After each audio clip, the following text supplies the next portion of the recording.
연구윤리심의, 그러니까 IRB 준비하실 때 제일 막막하고 답답하게 느껴지는 게 바로 이 동의서 작성일 겁니다. 그쵸?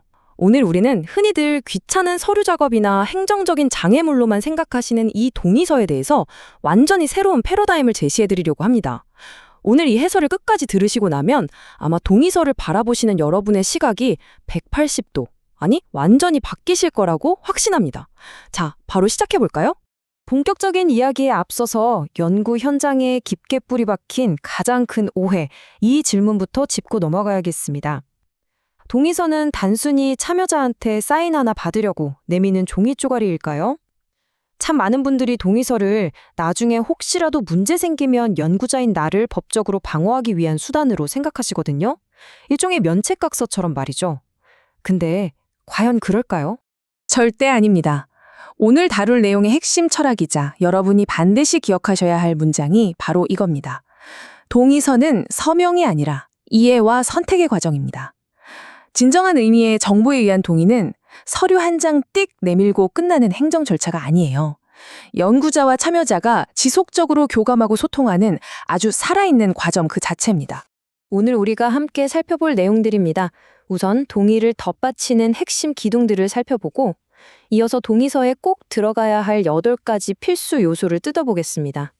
그리고 참여자의 언어로 소통하는 법, 정말 많이들 헷갈려 하시는 동의 면제의 기술적인 뉘앙스, 마지막으로 실제 심의위원회에서 제일 자주 걸리는 흔한 실수들까지 쭉 훑어볼 예정입니다. 먼저 첫 번째, 동의의 핵심 기둥입니다. 여기서 제일 중요한 건 시점을 완전히 뒤집는 겁니다. 연구자인 내 관점이 아니라 철저하게 연구 참여자의 관점에서 이 모든 과정을 바라보셔야 해요. 진정한 동의는 딱 이 3가지 기둥 위에서만 성립합니다. 첫 번째는 완벽한 이해입니다. 내가 도대체 무슨 연구에 참여하는지 투명하게 알아야 하죠. 두 번째는 완전한 자발성입니다. 특히 교수와 학생, 의사와 환자처럼 권력 관계가 조금이라도 얽혀 있다면 이거 거절해도 나한테 아무 불이익 안 온다는 확신을 심어주는 게 진짜 필수적입니다. 그리고 세 번째는 언제든지 중단할 수 있는 권리예요. 처음에 하겠다고 했어도 중간에 영 찜찜하면 언제든 페널티 없이 저 그만할게요 라고 할 수 있어야 한다는 겁니다. 그럼 두 번째 파트, 동의서의 8가지 필수 요소로 넘어가 보죠. 방금 말씀드린 그 기둥들을 튼튼하게 세우려면 구체적으로 어떤 정보들을 알려줘야 할까요? 여기서 정말 흥미로운 점은요, 이 8가지가 그냥 귀찮은 체크리스트가 아니라 참여자를 위한 아주 친절한 내비게이션 역할을 한다는 거예요. 연구 목적은 뭔지, 절차와 시간은 얼마나 걸릴지, 어떤 위험이나 불편함이 따르는지, 반대로 보상은 뭔지 투명하게 다 보여줘야 합니다.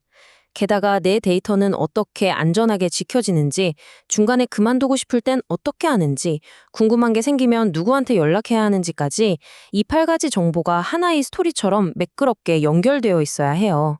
이어서 세 번째, 참여자의 언어에 대한 이야기입니다.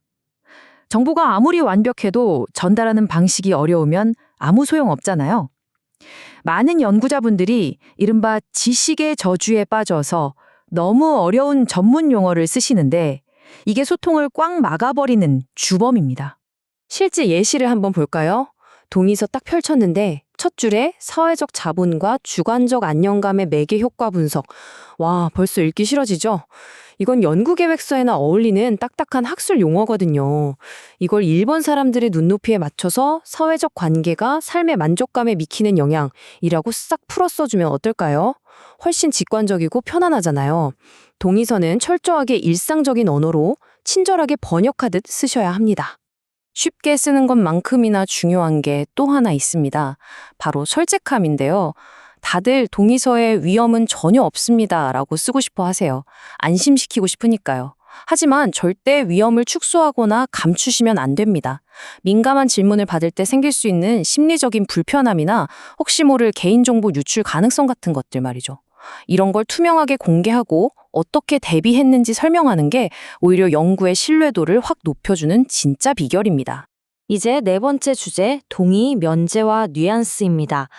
디지털 시대로 넘어오면서 온라인 동의나 서면 동의, 이 기술적인 개념들 정말 많이 헷갈려 하시거든요. 한번 명확하게 정리해보죠. 요즘 구글 폼으로 설문 진짜 많이 하시죠? 위험도도 낮고 완전 익명이 보장되는 거라면 정보 제공 후에 온라인 체크박스로 동의받는 것 아주 좋습니다. 충분해요. 그런데 만약 건강 정보라던가 누구인지 식별이 가능한 녹음 파일처럼 꽤 민감한 걸 수집하는 고위험 연구라면요? 이때는 참여자 보호를 위해 무조건 반드시 전통적인 자필 서면 동의를 받으셔야 합니다. 그리고 여기서 진짜 정말 주의하셔야 할 개념이 서면 동의 면제입니다. 이름만 보고 아싸 서면 동의 면제받았으니까 설명 안 하고 바로 진행해도 되겠다 라고 생각하시면 큰일 납니다. 이건 종이에 내 이름 쓰는 서명 행위 딱 그거 하나만 면제해 주는 거예요. 왜냐하면 오히려 서명 때문에 누군지 특정돼서 참여자가 곤란해질 수 있거든요. 서명만 안 받을 뿐이지 정보를 제공하고 자발적인 동의를 구하는 과정 자체는 결코 단 1초도 면제되지 않는다는 사실 잊지 마세요. 자, 드디어 마지막 파트입니다. 이론을 현실에 좀 적용해 볼까요? 실제 IRB 심의위원회가 매번 지적하는 연구 현장에서 가장 흔하게 터지는 실수들을 모아봤습니다. 타임라인부터 볼까요? 정보 제공, 동의 획득, 그리고 연구 참여 시작. 너무 당연한 순서죠?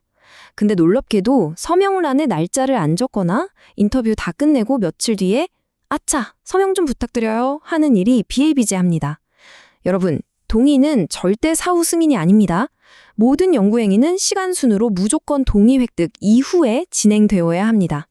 날짜 문제 말고도 자잘하지만 치명적인 실수들이 또 있습니다.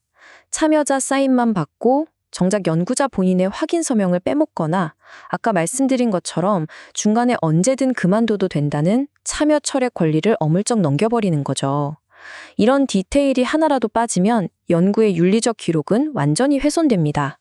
다시 한번 강조하지만 동의서는 나를 지키기 위한 방패막이가 절대 아닙니다. 어느덧 오늘 해설을 마무리할 시간이네요. 지금까지 우리가 나눈 모든 이야기를 딱 한 줄로 요약하면서 끝내려고 합니다.